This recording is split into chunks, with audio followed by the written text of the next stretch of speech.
Welcome, Welcome. welcome. I believe we're live now. Um, Welcome to the channel. This is going to be Weird Games where we play games weirdly together. Um,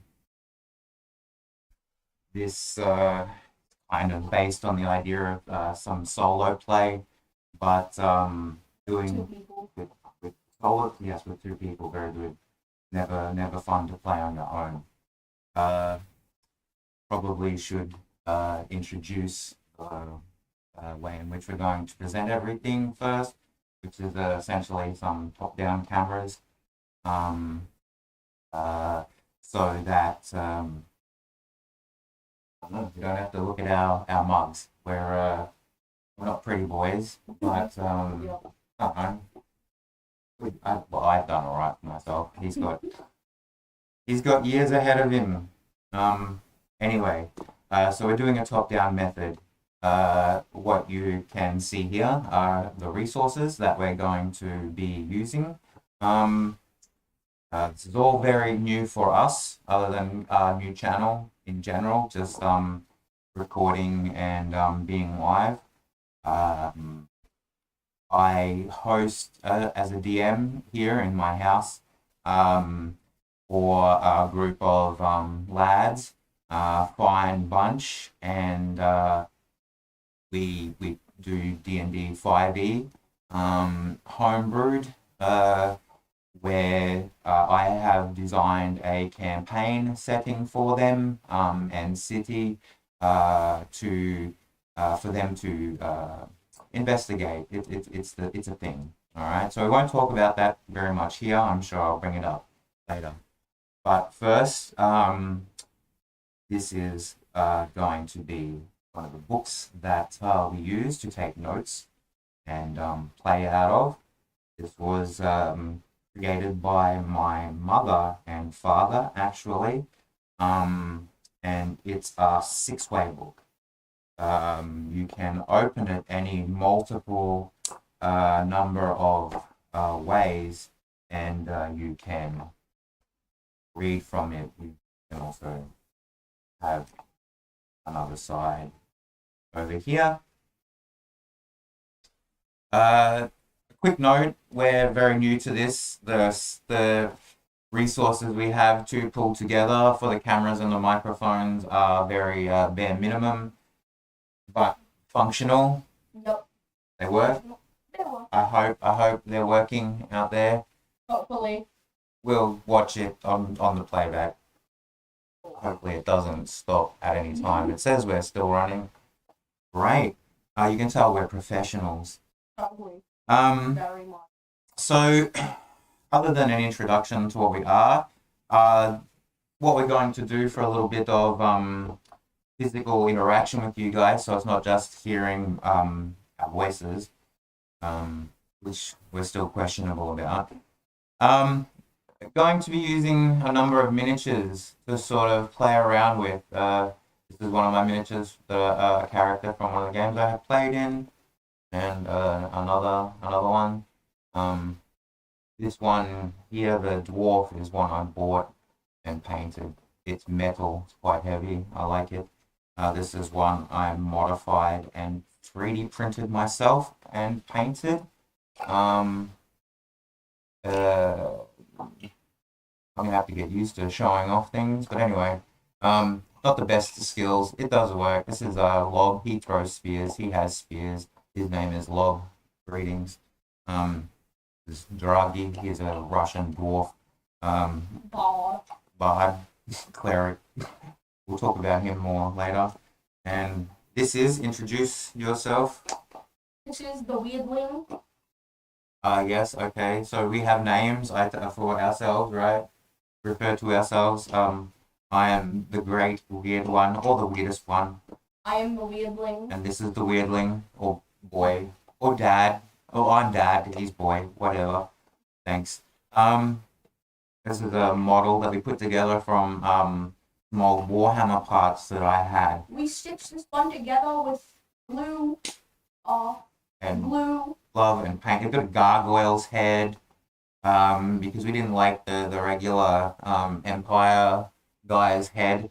And so strapped on some extra good looking weapons. And then this was WeIrD's first paint job that I helped out on. We'll have to work out how we're showing these things off if this is a thing that we're doing. As another aside, like I said, I'm not sure how audio carries.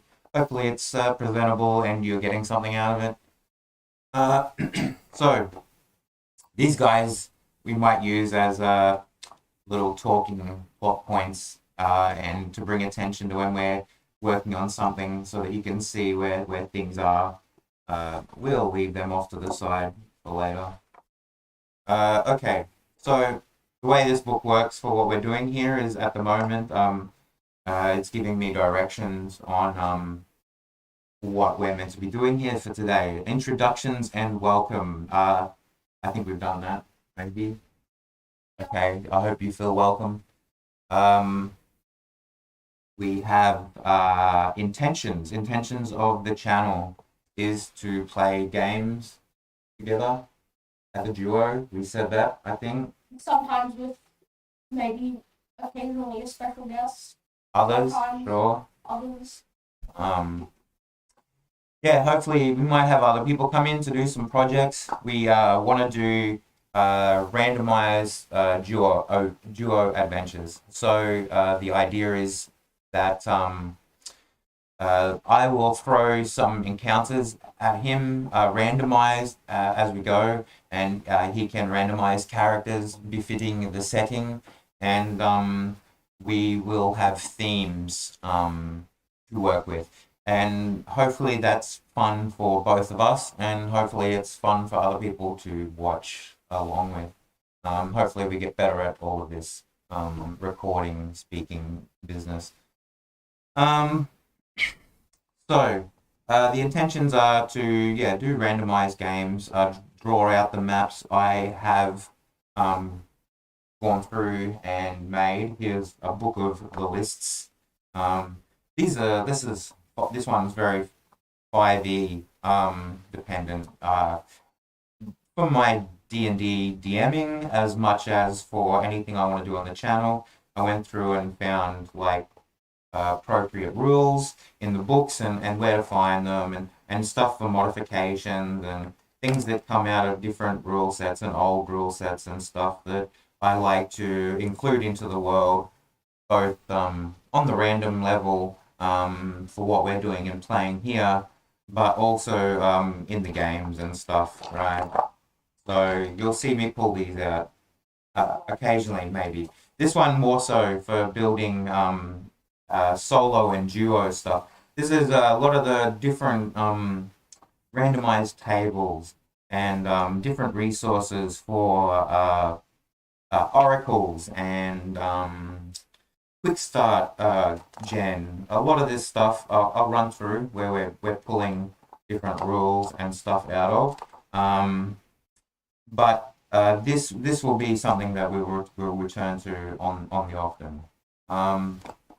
I'll get into these books later. Next, we should probably talk about who we are. I'm now, as starting this video, obviously the great weird one, weirdest one. I am very weird. I don't mind that. I'm not afraid of it. It's a title I wear with both responsibility and joy. Anyway, getting past that, and we have the weirdling as well. Hi, I'm here. Yes, he's still here. He will have more opportunity to speak as we go along. He'll hopefully get better at that, as will I. So my background and why I play. Just a second. I have a drink. Where's my drink?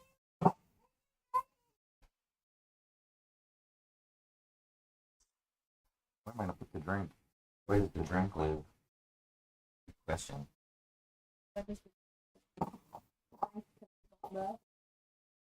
Maybe.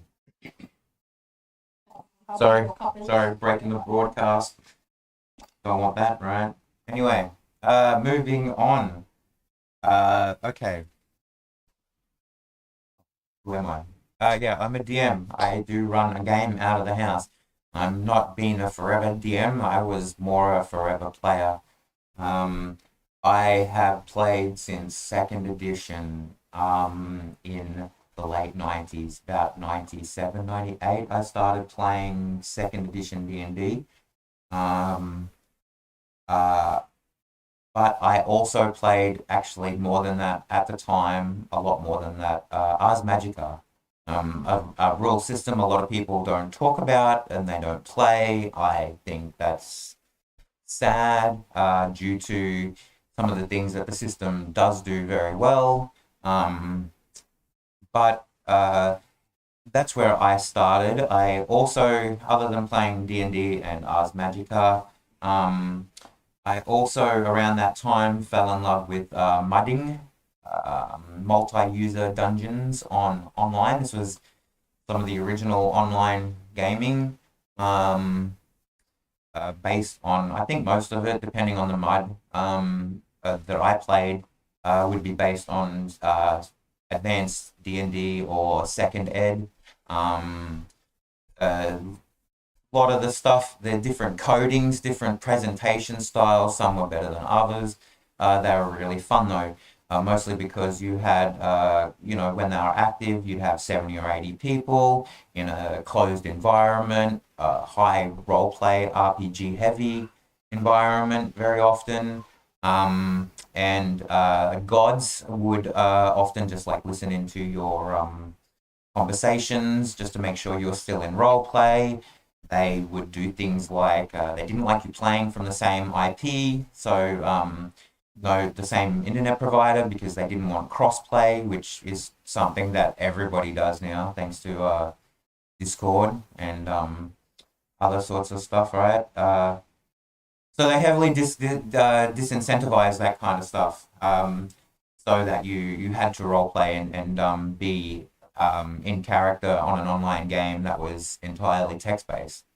Um, I started there, played lots of that, hours and hours and hours of that, many, many hours while I was doing my uni degree, to the point where I had to start actually paying the uni for the connection, which was not a thing back in the early 2000s, but became a thing.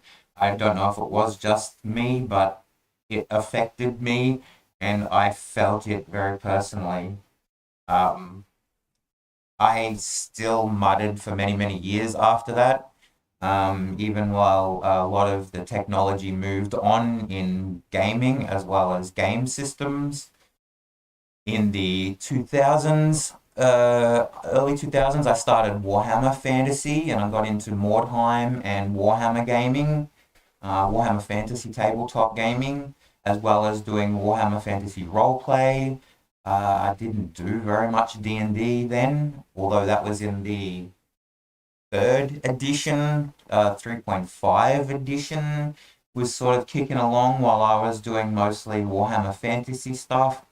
And then I had kids and had to get, other than university degree, a trade. So while I was doing my trade as a chef, I actually dropped out of tabletop gaming pretty much entirely for many, many years. 2015, I got back in when fifth edition was kicking along and got into a group that was a good group, stayed around for a while until into politics, in-game politics sort of, did its thing. But we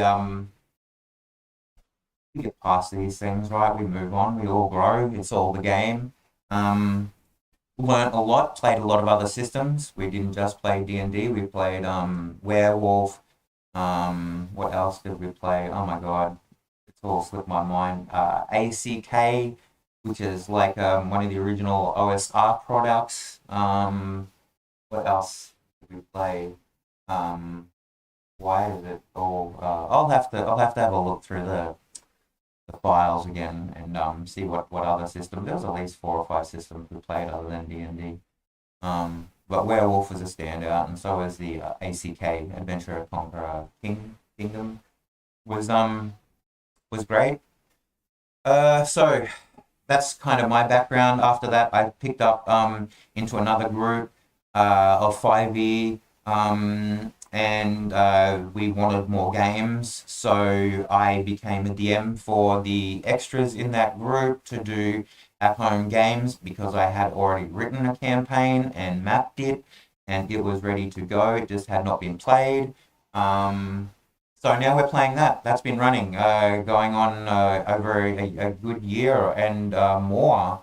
Um, Maybe a year and a half. Yeah.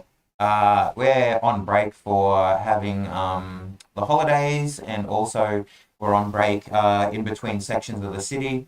Oh, I haven't moved anything. I should be moving something around and talking. Um, we we haven't we're on break because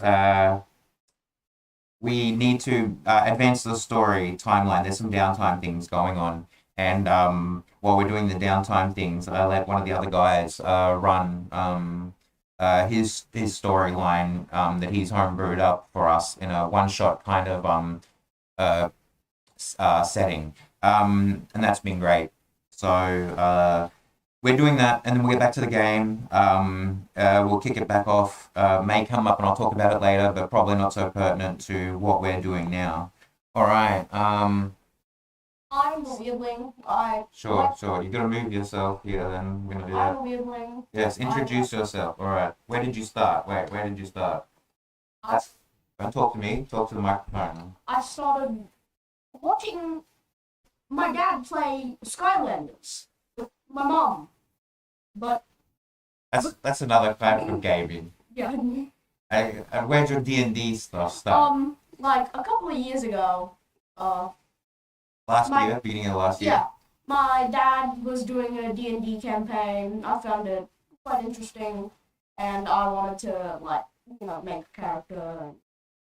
That's true. Okay, yeah. You haven't jumped into my campaign. Yeah, I have. Okay, but you know about what's going on and where people are and who the people are and everyone that comes around, right?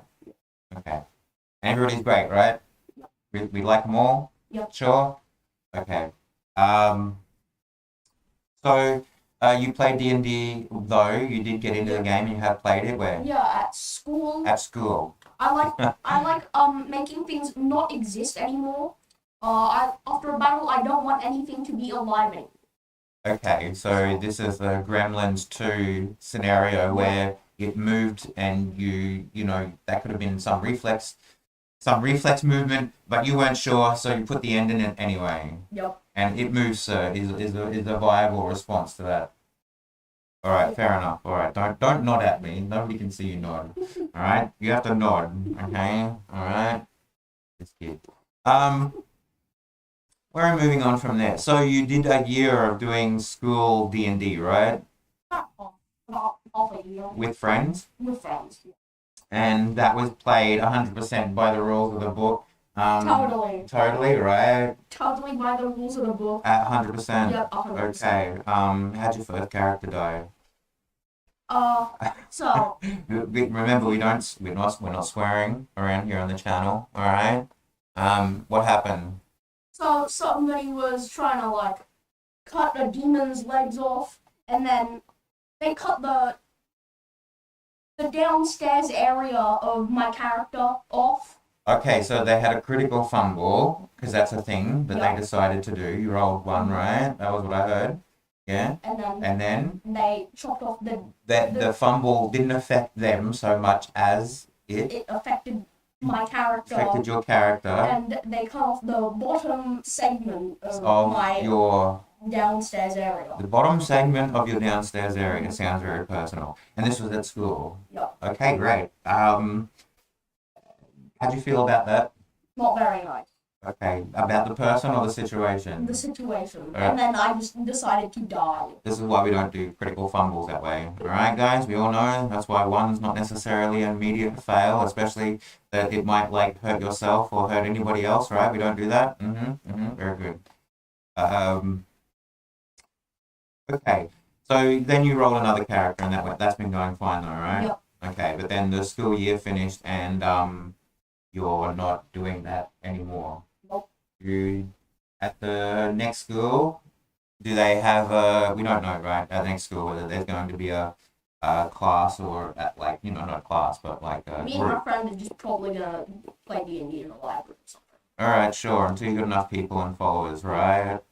Who's the? Oh well, I'm not going to ask who's the friend now. All right, but okay. Um. So, what are we working with here? What are we doing after that? All right, let's move you down here. Oh, we don't have to because we can open the book this way. You don't even get the book. You at home don't even get to see what's behind the book. Really, look, there's stuff in here. You can't even see it. It's in pencil. All right. Why are we playing? Why are we doing this? Uh,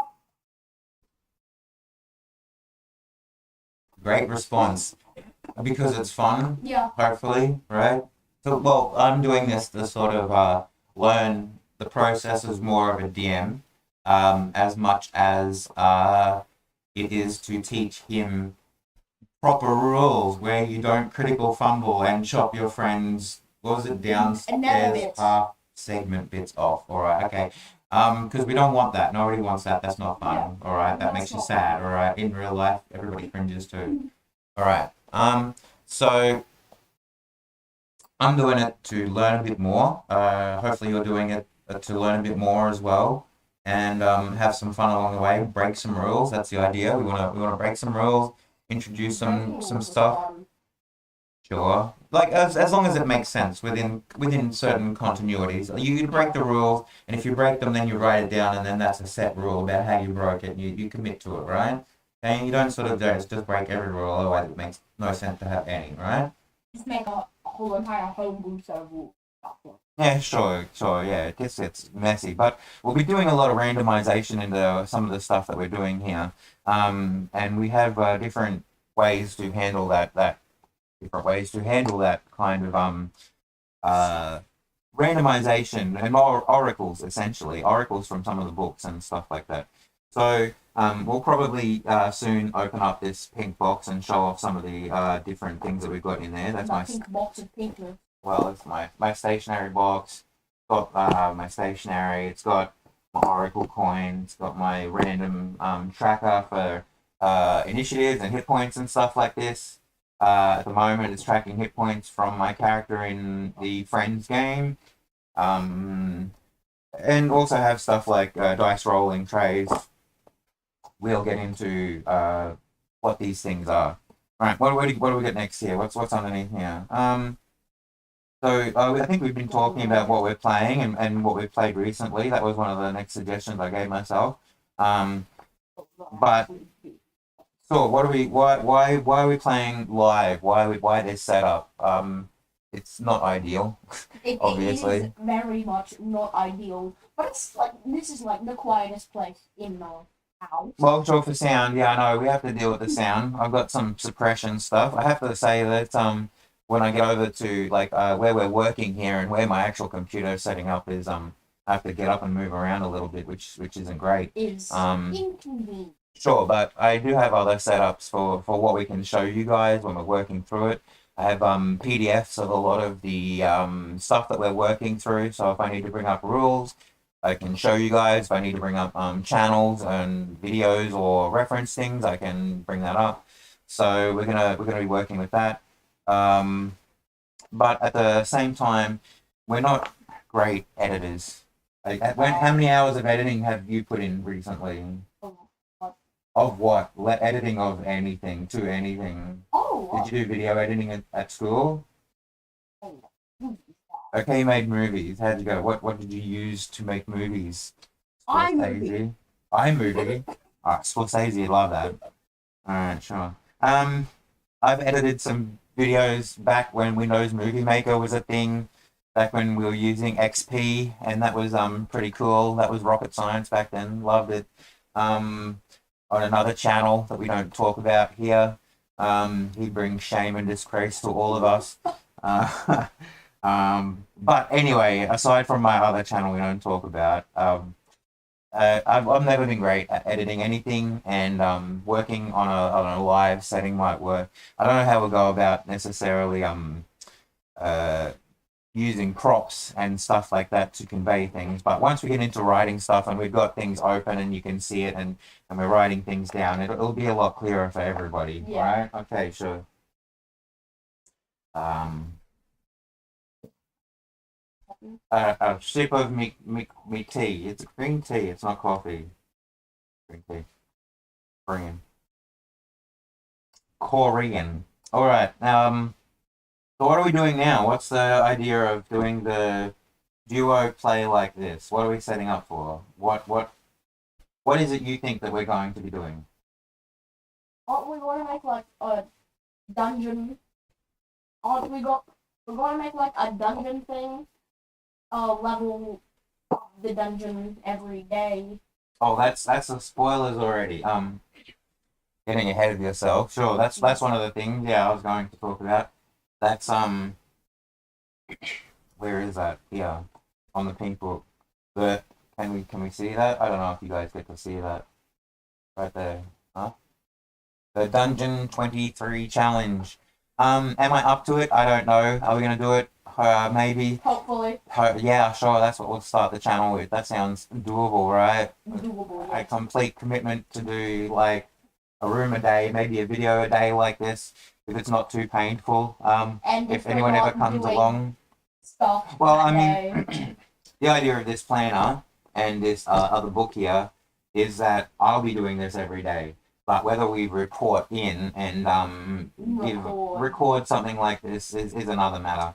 This is a fair bit of work to set it up. I need to get a lot better. I need to be closer to the computer. I need to get better microphones set up. But this is what we're going to be working with. So, but the other thing I wanted to do is random plays and joy plays with you. Ultra randomized randomness. Yeah, we have gone through and you can see, yeah, this is the different books we have gone through. So, oh, it's very, very hard for you guys to see considering all the lights and the shot. Whoa, whoa, whoa. We have used this book to already have a playtest. In a horror setting, we ended up being in the Grim Hollow setting, and we randomized everything from the different characters, the 3-player characters that the WeIrD took into the dungeon. And then we used map generator to generate the map and entirely all the enemies. It was the donjon generator. I'm sure everybody's aware of that. Maybe I should put things like this that I mentioned downstairs in the comments. Yeah, in the I don't know where you drop this junk. Is that for me to do? Maybe. It is. What? I don't know. That's why I'm doing it live. I don't want to edit anything. I just want to put it up. Enjoy it. Enjoy. Anyway, so we did stuff. This page pretty much is what happened as a journaling of that, so that we could understand what the characters were doing and have a replay if we ever wanted to show this to anybody or do anything with it. Essentially, the first biggest hurdle was getting The 60 health door that we took the 6 door. hours to break through. Well, none of you were thieves. There was no picks. You couldn't determine any mechanisms. You failed all of the rolls that were pertinent to investigation. So we they didn't couldn't have any find that. lock picks, but we did have a couple of pens. I mean, Well, yeah, they had calligraphy sets that they tried to use to get into some of the locks that later proved somewhat effectual. But this one they had to get through and they had to break it down and try and do it quietly, a stone door, which was tough. Yeah, sure. The memes are correct. You saw that sometimes the very biggest hurdle in your adventure can just be door. the one stone jaw. This is common. Stone door.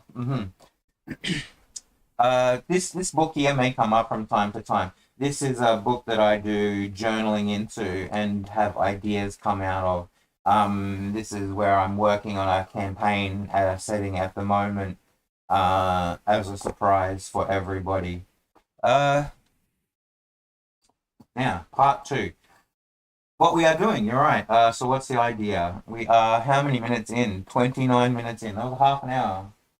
Very good. Your first half an hour. I think we're at half hour, right? Um, maybe we won't be at the next section for the next half hour, but let's see. What are we doing? The Dungeon 23 challenge to talk about it more. Put this book aside here. Right? Lovely. You can still see that. Sure, that's enough. They know that it exists, right? It didn't disappear. They don't have the impermanence dog recognition, right? Where's the ball? Where's the ball? Where's the rubber? Where's the rubber? Where'd the rubber go, boy? Where'd the rubber go? Under the desk. So what are we doing here? Stationary kit aside. What I will take out of here very quickly is my Oracle coin. Sure. This coin, very quickly, is the Tabula Rasa coin. Came from a collector's edition, actually, of that said game. Yeah, video game.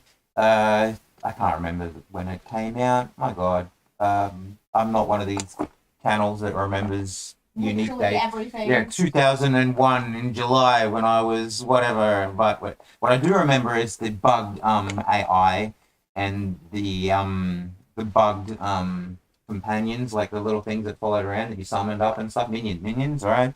They were bugged out. The fact that you couldn't see properly, like snipers had a range of say 1,200 feet or whatever you would say, whatever range, right? But the computer range could only generate like say 800 feet, before pop out, like it didn't actually have the range. So this is my coin from that collection anyway. I do like it, as you can see. Which one's heads and tails? Oh yeah, we should say. I think heads is the whatever, right? This is the picture. The picture side, the heads, right? Oh, get back in frame. Oh, now it's a UFO. Now it's a UFO. Take me to your leader, whatever. We do weird things, right? No shame. No shame. All right. So that's the coin, the oracle. Yeah, that's the tails, right? Now, what we do have is from our book. I've gone ahead a little bit. This is a session 0, essentially, for what we're going to be doing in the actual Dungeon 23 challenge. I'm going to put the tables over to the side. All right, put that over there. We have post-its. All right, you couldn't believe that you have so many post-its. We may need those. We may not need as many as those. We have some. And pens. All right, very good. All right, very good. Well, I mean, we have more pens. I have more stationery. This is in the stationery box. Oh yeah, put this one over there as well. All right, put that over there. Okay. We have this book. I saw when others did it, their books were essentially 1 week to a page, okay? Yeah. And they were smaller books about, oh my God, yay size, right? Let's do that. Let's just say that. Yeah. Totally that. No. That. Right? A5. I don't know what it is. Anyway, I'm maybe guessing. small. Sure. A6, maybe. A5's only half of A4. So well, I don't. It's not an A. You're a B6. You need to take more B6. A5, then No, you B6. need to take more B6. That's right. That's an essential vitamin for everybody out there. All right. So this is an overview essentially that I will record back into, right? So I can say, entrance. So that's all that's going to be like one word into these words, right? So this will give us a very brief overview of what we're doing. At the top here. Briefest overview. Sure, the very briefest one word catchphrase. Of the level. Yes, great. This I'm going to break up into 20 levels, I've decided. We need an approach. So I'm doing the first series of levels here up through until August. I will be using split levels through the month. So half the month we're working on one level, and then this is milestone generation essentially, where we're doing dungeon settings, individual dungeon settings, like So map like room. we roll for like a number, and then that's like the milestone. No. What will happen is each one of these rooms. Okay, so what we have, you're right. How is it going to work? So this is a set out of not only, oh, we can see it today, the resources that we're using and what we're doing here for you to see, but also the intentions in the design. I probably need to either bring that closer or Magnify. talk about it. Maybe not magnify. What is that noise? Is that your sister? Yep, it's Kaylee. Oh my god. We might have to stop that. We might have to silence the Don't silence the chart. That's a little bit final, all right. But you're right. That may be a little bit distracting. If we can hear it, maybe they can hear it as well. So these are some of the resources we're using. I should probably get through this first. We're using the coin oracle first. Put the coin up here. Whoa, that's huge, right there. Great. Okay, put it on the right side. Flex tail system. This is a whole series of charts. I might have to come across and tell you what these are. I hold it. Yeah, maybe we put this, a few of the mammoth part. Look, build it up, right there. Look at that. Right. Hold it up into the sky. I'll go over.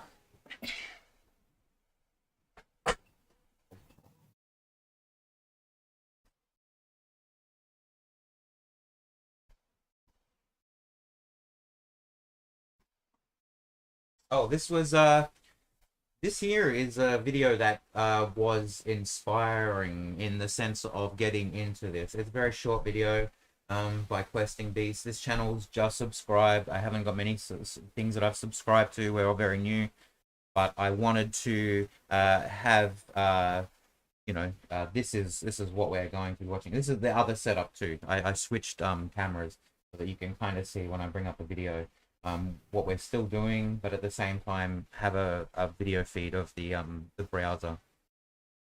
Very good. Was great. Just go over and watch it, subscribe. It was very inspirational, I suppose. I don't know, I think I just found it cool and inspired me to get into this whole thing like this and to do this as the first thing. You haven't seen this video yet, have you? We'll watch this afterwards because this is session 0 introduction to channel. When we get back to it, we'll probably watch this first, as well as getting you to speed on what a lot of the resources are that we're working with.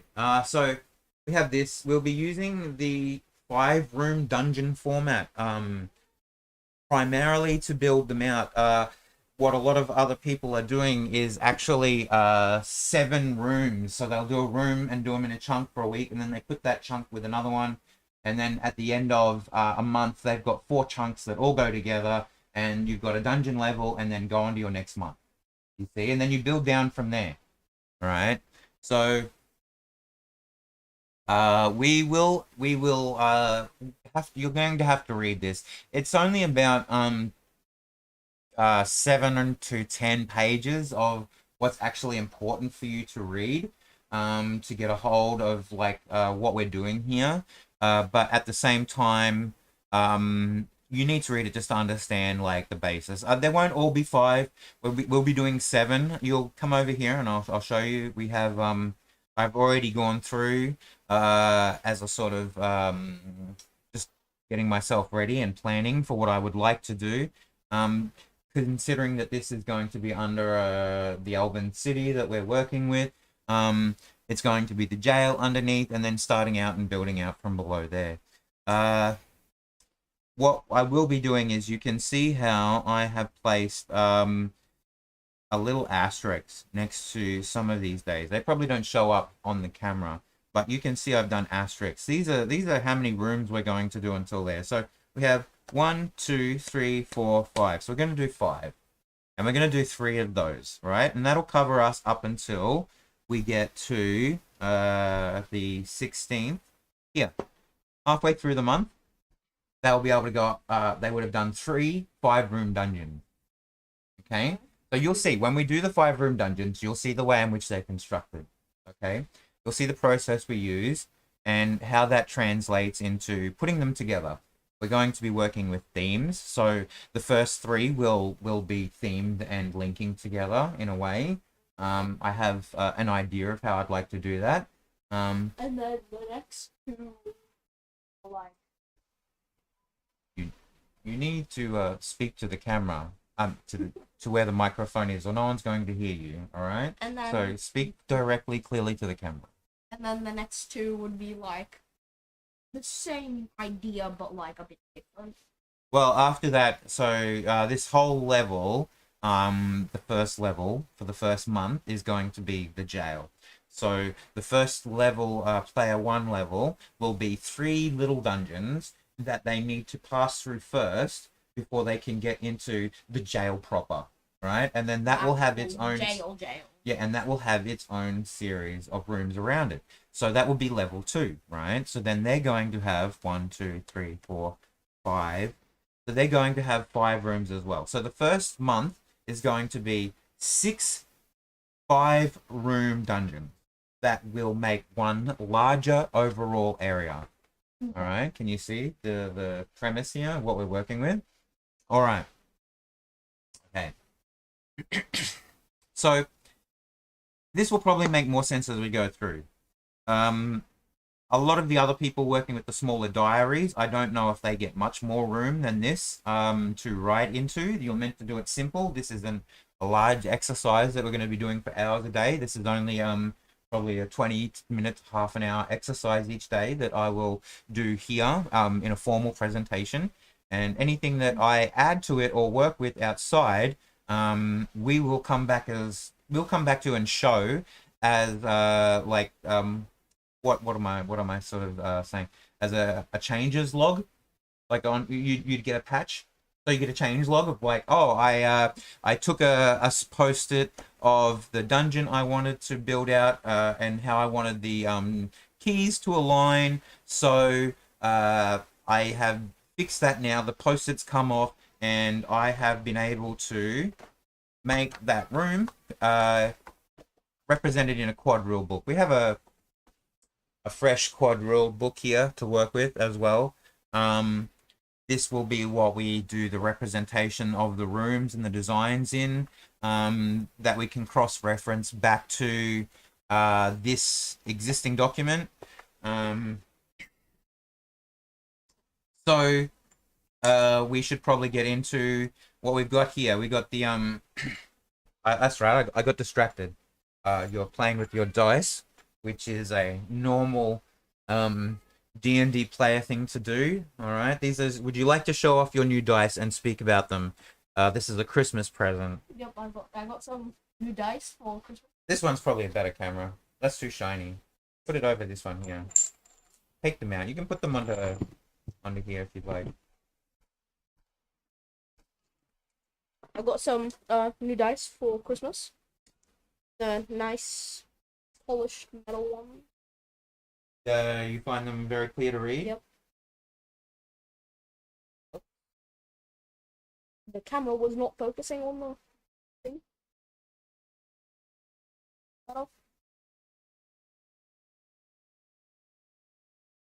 So, yeah, they're very shiny and metal, and they're very heavy the dice. All right, very good. So as you can see, we where were we? 5-room dungeon. I have to explain that to you and go through that more. Elminster's Guide to Solo Adventuring. This is a handout that you're going to have to read as well. It's not very long. It's 12 pages. This is going to explain the philosophy around some of the ways we do stuff, and also some of the solo play challenges that I will give to you. Some of the rules that you can come out or you can use out of here are helpful, making D&D 5e solo play pretty reasonable, right? So you don't get that situation where you're short of a character, or you've only got one character and you want to play through an adventure. You can do it. You can buff that character in certain ways, right? So we'll do that later on. What else are we going to do? This is the Flextail solo stuff. This is great. Yep. I don't have the combat encounter generator. This is more the adventuring toolkit. We're going to get a lot of stuff out of this. This is 4 Against Darkness. This is we're going to use for tables and oracles. Soul Tag Dungeon delving. Yeah, it's mostly so that you can do stuff, and it has good ideas later on in scenarios and that. This has a lot of random tables, layers, dens, and burrows. It's got some good stuff in it. They're not very long books, but they have good content. Iron Sworn is another. This is a scenario setting as much as it's a solo or a gaming scenario. But it also, I like the tables in it. Got good tables. They've also got a space one too, Iron Sworn. Space? In space, yeah, and it's got good tables as well for a random generation of space environments, anomalies, all that fun, cool stuff. Right. Okay. The Mythic system. There's a few books in the Mythic system that we have access to that help us Adventures? generate random stuff as well. This is also it's a role playing setting as much as what we're using it for. We might not necessarily play in the combat style and the whatever, but it has great things for us. And then there's the Solo Adventurers Toolbox. It's another resource that we can use to pull stuff out of. All right, so you can see, I think I've made a note of that here. The setting is heavily inspired 5e world, modded with different alternative campaign stuff, as well as stuff that I just make up that sort of flows and works well in the setting. Like the monk weapons and stuff, like a lot more weapons rather than some of the weapons that come out, and not necessarily just putting +1s and +2s on it, having different effects and having them affect creatures in different ways and stuff like that. Yeah. Sip of coffee. I see why everybody who does stream always has a cup of coffee or something available, right? Yeah, one of my favorite channels. His line is always a sip of coffee. So here's to him. All right. I don't know if I'm gonna knock that off. It looks rather precarious, right? I trust myself. All right. I don't know. So we're going to use for some of the books. We're going to use the core books from D&D. I have on the shelf, as well as a majority of them in the PDF as well, so we can just pull it up and read from those. And we need to grab the book off the shelf. We won't be using a lot of the 5e books and stuff like that unless there's tables in it. There's tables in Tasha's and yeah. Anyway, yeah, there's tables in there to get into. We will also, as I said, the maps will be generated into the log, and I'm going to generate a key as I go around doors. You know what a key is, right? That's the list of different things in a map. Like this is a locked door, this is whatever you color in water, this is destroyed debris, alright? So we'll do stuff like that. Like an X would be treasure. You want X to be... X marks the spot, because that's treasure. Alright, X marks the spot, guys. You heard it first. So I probably should talk about what I've written down here in the bottom corner. I'll switch back the cameras.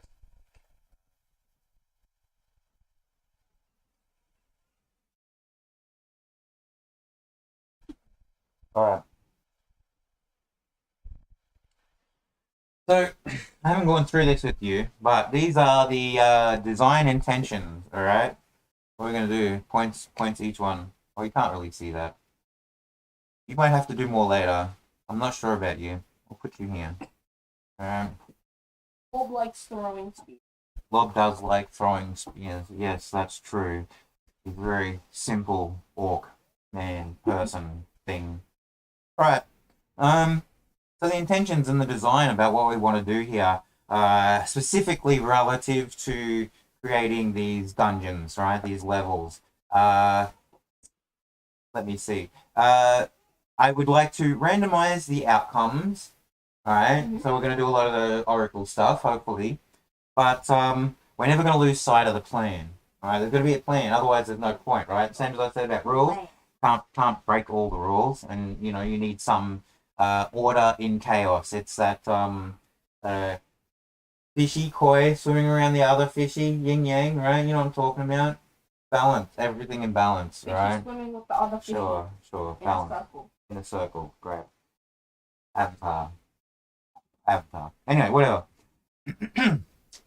So the plan is theme a level. So I've tried to already go ahead and sort of look at where I wanted to go for level scaling around these dungeons and look to theme each of the levels. So we'll get into that more later as we go. All right. So I have done that already. I've gone through and said, oh, I want hags. You know, of course we need dragons. We need an elder brain. You guys can't see that, but that says elder brain. Elder brain. We need one of those. And we'll work through it as we go. You can see there's a lot of work here to be done to fill in all of these boxes every single day. But if we're doing it just 10, 15, 20 minutes as we go, then it's not such a big deal. And we can always come back and edit it later, all right, and fill some stuff out. Well, we've got the post-it notes. That's why we've got the map, the quad book. All right. We got the notebook here as well. The idea of this is for any of the journaling that comes along, any of the story narrative stuff, or anything that we want to add in or flesh out about NPCs still need to be added. There still needs to be shops and vendors. There still needs to be access to heals. Well, maybe. I mean, I don't know if we want to turn it into potions. Zelda. Yeah, that's what I mean. Yeah, but potions are easy. You just drop potions into loot table. In chat. Sure. But the idea of like health fairies that are just sitting there and it's like, welcome party. I see you are burdened by your ills. Come stay a while and glisten. I stole that line. Anyway, like we could probably think about doing something like that, but I don't know if we want to go that way. You want evil fairies that steal the health part? No, I don't know about that. We'll work with that. One health at the end of the day. All right. Instead of healing them. That's not. We don't want to be cruel to players. We're not ultimately being cruel to players. All right. Okay. Okay. Tough but fair. All right. Tough but. I should have written that down here somewhere in the plan. All right. Tough but fair. Okay. What? Here? All right. Sure. Oh, this is a changing pen. I was using felt and it was going through the page, obviously, because I'm not so much there. But on the other side. Yeah, you can see that, right? So we need to be writing in pencil later, so it's already going to be hard to see. So I obviously need to write in a pen that's not going to go through as much, but they need to be able to see it as well. So we may end up writing everything. Just put a piece of paper on. I might write everything in pencil and then go over everything in pen, but we'll see. And hopefully this won't run through because it's a lot lighter. It's not permanent marker. It's just a ballpoint. All right. Anyway, so discussions aside, as we talk about our stationery, what was it? Be tough but fair. All right. Be tough.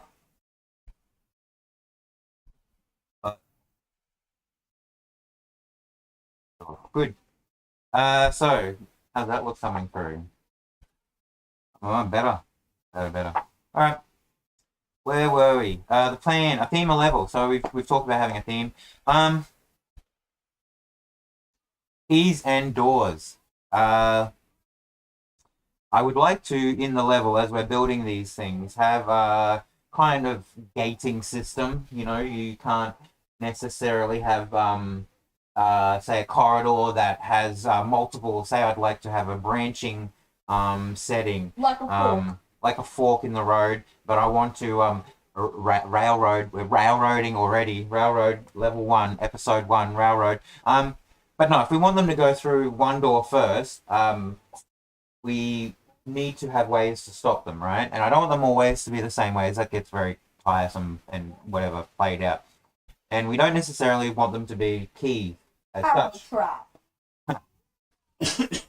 So what I'm kind of thinking is for the first one, as an example, is that when we design it into the world on day 1 and we do a very basic overview of the first level and the entrance will be the first episode, we can come back to the idea of how we're going to lead into each other. And the idea that I had for first doors is we're going to have a palm system. Like, and there's no kind of palm reader. But what you know, because this is D&D, so you can't have a palm reader. But you can have a pedestal with like a little needle that comes in and nicks underneath, right? You have a needle comes in and nicks underneath, right? And the right person's Identifies their blood. Yeah, identify the blood, right? So you have that at the first one, where they work it out very easily, right? The people, the party walk in, and one of the guards, when he wants to flee away from the party, the guard puts his hand on it, the party sees him, and that way there's a clear indication that you have to do that. So then all they have to do then after is cut the hand off of the guy or whatever, right? One of the guard, because there'll be more than one. Only one gets away, and that's because they need to tell the story. Okay, all right. You always let one live. The story. All right, they need to tell the tale. All right, so what we'll do then is the other doors. Say we're at a junction, right, and there's multiple doors, and they use one of these palms to go out. So why doesn't it work on the other one? You need like a higher up. Another higher up dude, because that's a more sensitive part of the jailing structure that you need to get through, right?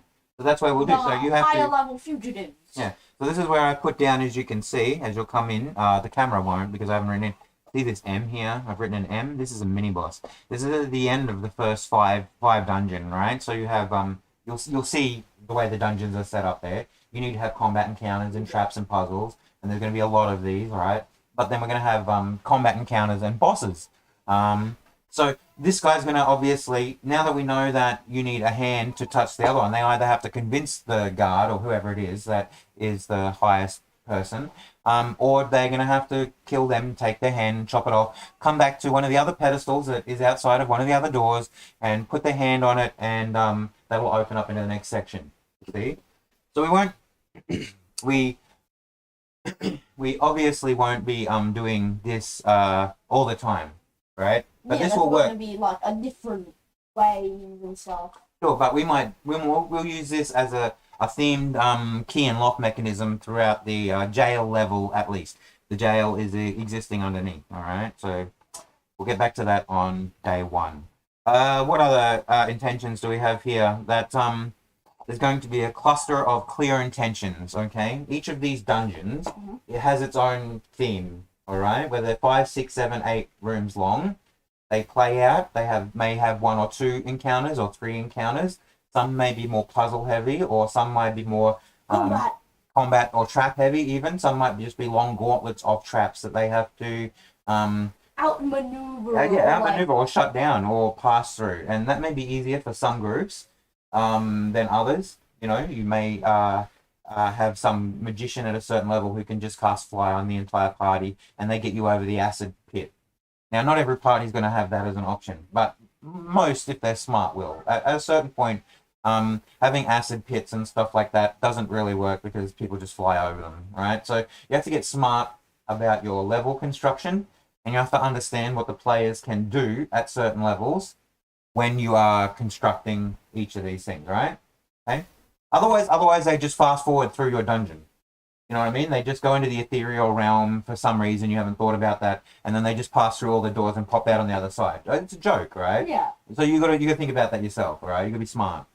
All right, smart. All right. Be like, ethereal powers don't work here. This is also an ethereal plane of like elvenness. Well, the idea then is, I suppose within the levels of the elf, there's ways you can do it.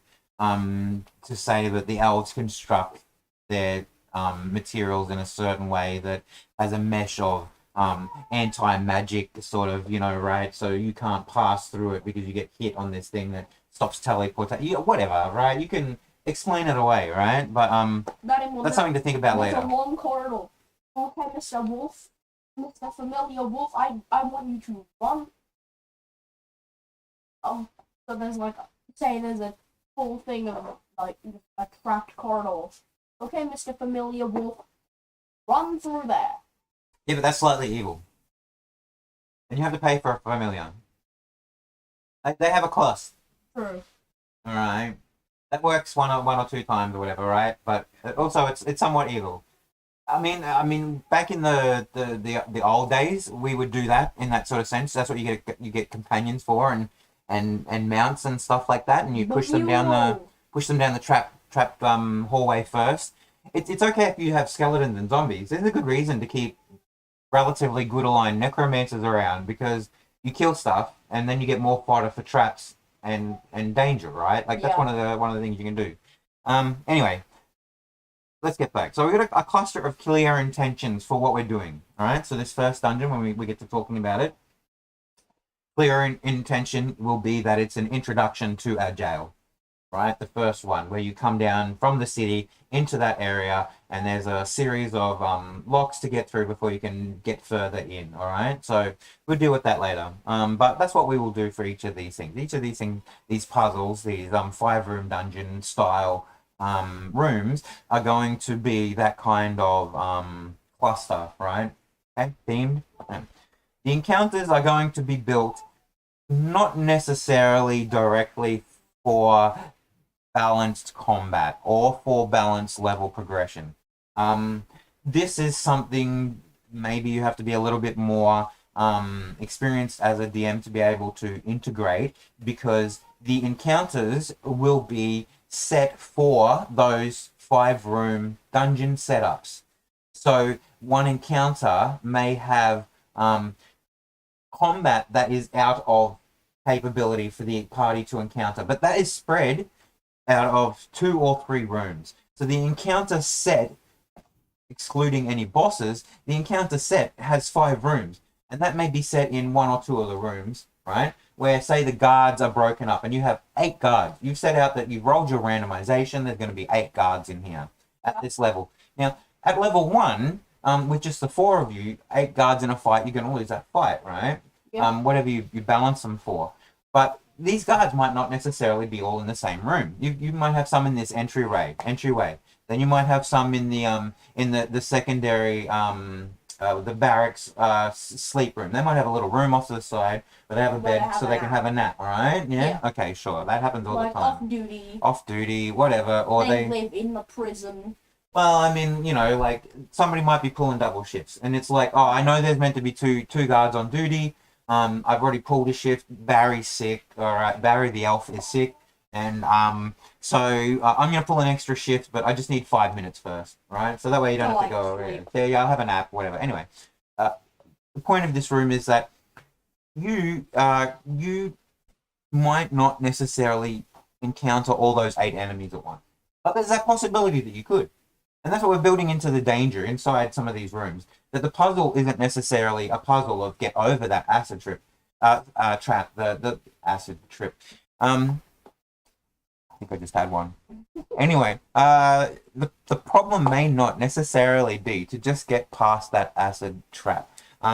It may be something like there's multiple people in this environment, too many to handle, and you have to manage to work out in a stealthy way how to negotiate that.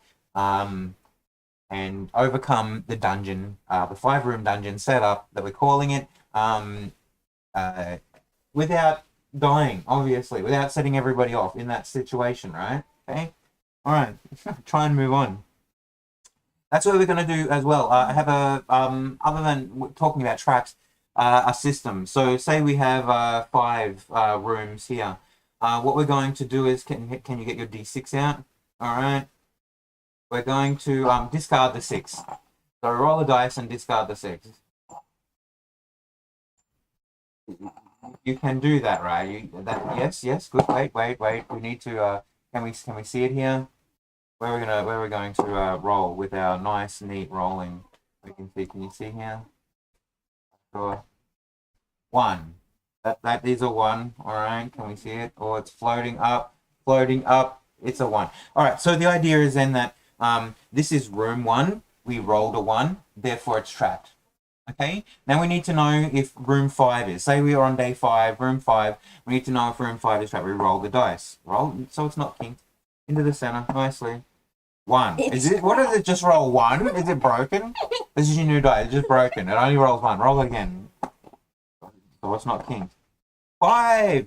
Okay, that room would be trapped in some way as well, right? Okay, so that's the way we're going to do it. If we get an 8 room, whatever, if we'll have an 8-sided dice. We've got 7 rooms, then we'll just do 8-sided dice and discard the 8, you know, and we re-roll 8s, you see? So on room 1, if you roll an 8-sided dice and it had rolled a 1, same as before, it would work, okay? You see? Good. Hopefully that's clear for everybody. Makes sense. Getting over these acid traps. All right. Very particular. Okay. Where are we up to? Distinct rooms with random dressings. The idea is that we know that that room has the one we were talking about, bedroom. the bedroom, right? The side room. We know it's got obviously got a bed. Now, what else is in there? So I have tables over here in the tables section where we can get out different tables for quick generation of what's in a room, like what weapons are around, secret doors, obstacles, traps. Different potions if we want to say there's a potion in a room and we whatever we can generate a lot of this stuff without having to think about it and do it quite quickly. And as DMs in that situation, if we don't like the results, we just roll the dice again. You see, sometimes things don't work out.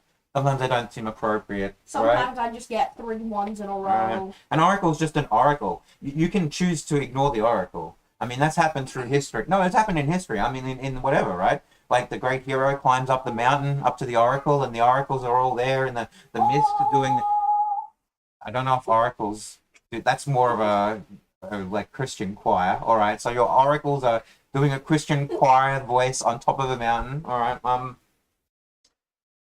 They tell you something very wise, but you are in some way like, oh, they're like, oh, don't seek vengeance. It will only cost you because vengeance will seek you eventually, right? Because and your wife will die of heartbreak. Maybe your wife will die, and the son of whoever you kill will come back to chase you, right? Their vengeance breeds more vengeance. But I mean, like, you just want to do vengeance, so you go out and kill them anyway, right? Whatever. You can choose to ignore oracles. All right, it's probably not wise. I don't know. We'll get there. Let me see. Central paths that railroad. The word railroad again. We're railroading again. Central paths that I have to do. Where am I doing the rabbit ears? Rabbit ears. Rabbit ears. Rabbit ears. All right. Central paths that railroad into clusters. All right. We talked about this clusters, and we talked about this idea. All right. Sure. So we just draw it out. So say we've got entryway there. And we're coming into hallway 1, and very simply, you have one cluster goes off that way, one cluster that way, one cluster that way. This one's got that pedestal I was talking about, where the dude puts his hand on it. So you head off there. There's a 5-room dungeon down there to get a key, right? So then this is A here, right? So you get the key to open that one. Go down another 5 rooms, and then we have another key, so that's B, and then B opens up over here, so you can get out. And then that's level 1. You have another set of dungeons. There's another 5-room dungeon over here to clear, and then you have the boss. So this is a mini here, and this is a mini boss, and then this is big boss over here, right? B-B-E-G, right? Big bad angry guy. He doesn't have to be evil. He's just angry, all right? He's just angry because he's probably been in this jail for since we made it, sure. I'd be angry if I was in this jail. Yeah, right. It's not very well kept. We haven't got that far. It could be very well kept. We don't know. All right, that's in the clouds of the future, calling to us. All right.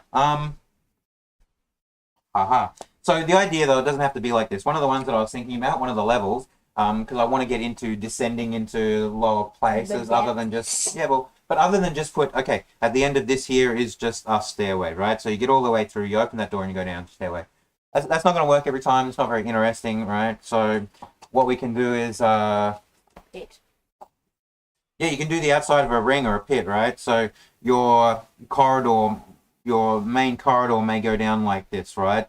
And the idea is that part of it may be broken off here, right? So we're going to, platform it, right? So you may have to...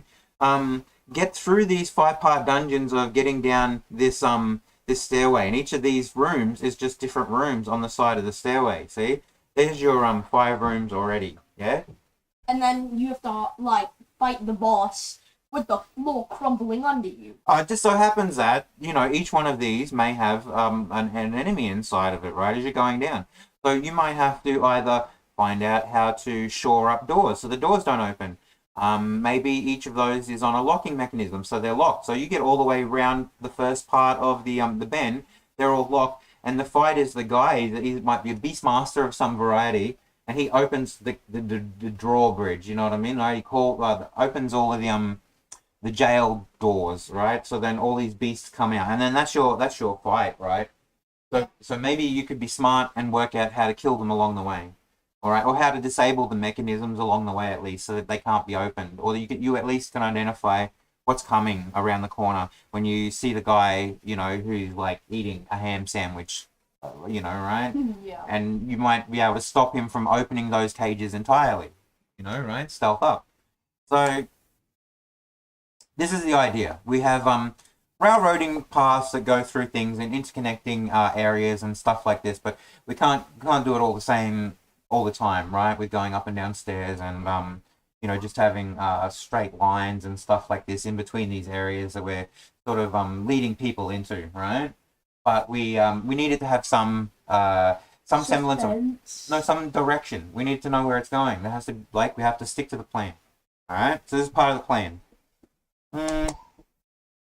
So before I said this is the other one, mini, and boss. So this is where to hold keys or to hold items or artifacts, or we need to have central figures at the end of these dungeons. Not every time it's a giant boss or a singular boss. Sometimes it's just a big fight. You need that crystal that dragon wormling is set on, right? But you might have already killed him. But in his cave at the end of the section, he might have other siblings in there, or he might have followers. He might have little kobolds that work for him. That when you go to actually get the crystal, they're angry that you've killed their boss god dragon protector. So they get you. Well, who knows? Who knows? Whatever. Who knows? Who knows? So we're gonna have something like that: minis, and then a boss. All right. And then shops every 3 or 2 levels or something. Well, shops every 3rd level or so, and it doesn't have to be a shop, but I mean, like you can come across a vendor or someone who's stuck somewhere who might have limited wares. There might be a doorway to an astral plane, like Planescape style, that you just stumble through. And there's a beholder selling whatever. I don't know. God, whatever. Sure. The beholder selling. Well, it's what happened in Xanathars or whatever, right? That's the whole thing about that, the beholders. But anyway. Yeah, sure. So you could, it doesn't have to be that. It can be any kind of shopping experience that they might have access to in some way, right? Like an NPC or something that we can work into the dungeon, because they're going to be getting loot, they're going to be getting gold, they're going to be getting items, and they need to upgrade as they level up. So this is something we have to think about and provide for them in a reasonable fashion at kind of regular levels with some kind of consistency. All right. Yep. Okay. NPCs eventually. Yeah, NPCs. So other characters in the world for other reasons, other captives, other things that want to work against them or help them for whatever reason. Maybe possibly they could become companions. Animal companions or followers in that sort of sense. So we want to do that later on as well, but that's not something that you would have in the first couple levels, that I would think. We'll see how it goes. Remember the puzzles. So we're going to put puzzles in. That's the whole point of the 5-room dungeon, that there's some kind of puzzle aspect, at least on most levels, that people have to interact with. So you're providing like social interaction, puzzle interaction, combat interaction, trap interaction. You're trying to cover as many kind of pillars of tabletop gaming as you can. Let me see. Where are we from there? And finally, last one. Do you know what this means? No. It means. What do you think it means? Where is it? Kiss. I have no idea what that could mean. You don't know? Kiss is very simple. Kiss means keep it simple, stupid. It's a reminder that while we're doing this, even when we translate it into the book later on, that we don't lose ourselves into it, that it doesn't become too much. We work within the spaces that we've given ourselves to flesh it out. essentially what we're doing here is these five room dungeons will become what you call a one page adventure. Okay. You could write it out. So what it would look like is here's our descriptions and what we're doing and the primary points and points of interest as we go through. But when we jot them into this book, you'll see that it will take up one page as we sort of draw the okay, that's the entrance room, that's what it actually looks like. These are the things that we put into the room. We'll draw that into here later on. And you'll see that when we have a page, it will be like we'll draw out rough ones of here's the entrance, and we'll put sort of that doesn't have to be drawn to scale at this point. This isn't a scale book drawing, okay, necessarily, okay, not one. Just a rough drawing. We can do it as mud maps to start with rough drawings, and then come back. Then we could say, all right, we want to draw out that particular room. That room is that boss room. It's the end of the guards area within that barracks, the jail setting there. We want to draw out the space because we know it's going to be combat oriented. We need them to know that there's definitely going to be like this much room and what objects are in there, what cover, know what cover they've got. Where people are most likely to be presented, where the doorways are and stuff, and we'll draw those to scale but we won't do it with every room. And this is something that we'll come back to. This is something that we fill out. All right. So I think we have essentially. Is that your foot? That's your foot. All right. I think essentially we've gone through it all. I hope people have been able to get something out of this. People know where we are going with all of this. I haven't broken into our dice bags or stores or to show off anything.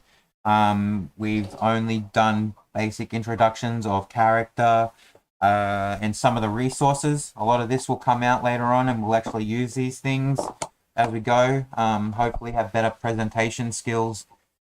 Eventually. Over at the computer, yeah. And hopefully it's something that we can enjoy. Yeah. We don't send ourselves crazy with. Hopefully it's something that everybody else can enjoy, as weird as it will be, hopefully, for everybody to be doing it like this.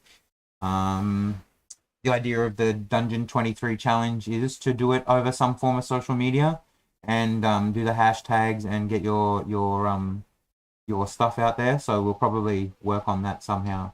We don't have any other alternative channels yet. We're not on Twitter or anything. No. Facebook's. But we will try and work on that, maybe get the word out there. Sure. This is everything that we could pull together at short this moment time. Yeah, at short notice, enough for everybody to be able to get an introduction to where we're going with everything. Hopefully that was enjoyable. Thank you for sticking around. I suppose we're gonna end the stream. Do you want to say goodbye?